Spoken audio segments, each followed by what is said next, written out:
Shalom, salam sejahtera untuk kita semua. Yohanes 8 ayat 44 berbunyi seperti ini. Iblislah yang menjadi bapamu dan kamu ingin melakukan keinginan-keinginan bapamu. Ia adalah pembunuh manusia sejak semula dan tidak hidup dalam kebenaran, sebab di dalam dia tidak ada kebenaran. Apabila ia berkata dusta, ia berkata atas kehendaknya sendiri, sebab ia adalah pendusta dan bapa segala dusta. Allah menghendaki kita supaya hidup di dalam kebenaran. Tetapi iblis, setan, si ular tua itu tidak menghendaki kita untuk hidup di dalam kebenaran. Mengapa? Kita seringkali mempercayai sodoran-sodoran, tawaran-tawaran yang disampaikan, diberikan setan kepada saudara dan saya.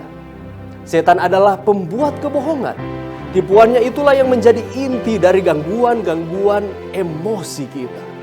Ketika kita mempercayai akan kebohongannya, ketika kita mempercayai akan tipu dayanya, pemahaman kita terhadap kenyataan, realitas di dunia ini akan terganggu.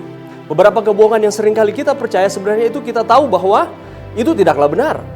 Tetapi kita, saudara dan saya, percaya kepada kebohongan-kebohongannya.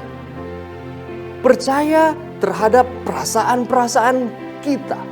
Percaya terhadap keraguan-raguan yang disampaikan setan melalui perasaan-perasaan kita. Seringkali perasaan-perasaan kita yang menguasai kehidupan sehingga kita tidak dapat mengambil keputusan berdasarkan logika.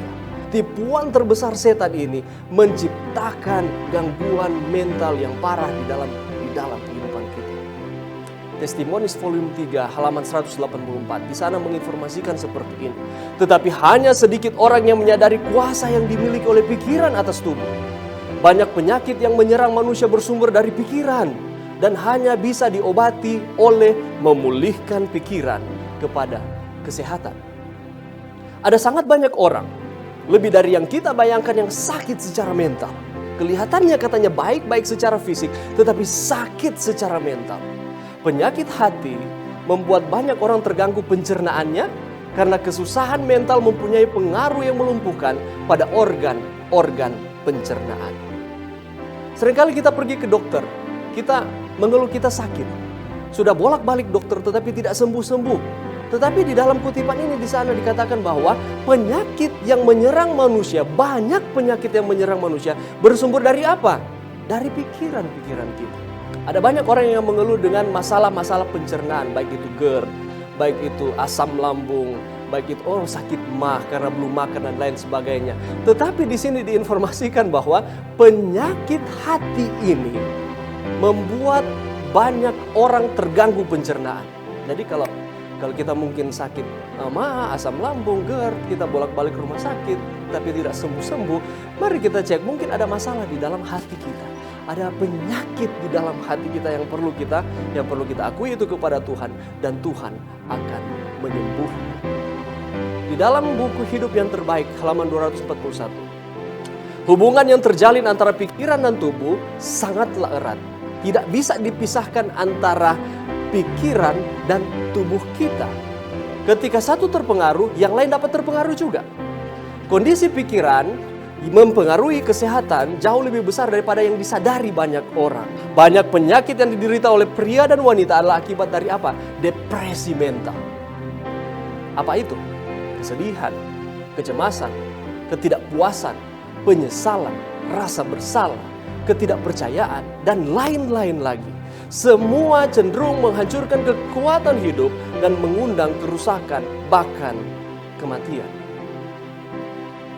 Apa yang harus kita lakukan untuk dapat mengalahkan perasaan-perasaan yang tidak benar, yang seringkali disodorkan oleh setan, yang datang di dalam pikiran kita, sehingga kita dapat memperoleh kemenangan? Yang pertama adalah, bukalah Alkitabmu dan bacalah. Membaca memiliki efek menenangkan akan pikiran. Yang kedua yang bisa kita lakukan adalah, selain kita membacakan firman Tuhan, jangan lupa untuk berdoa.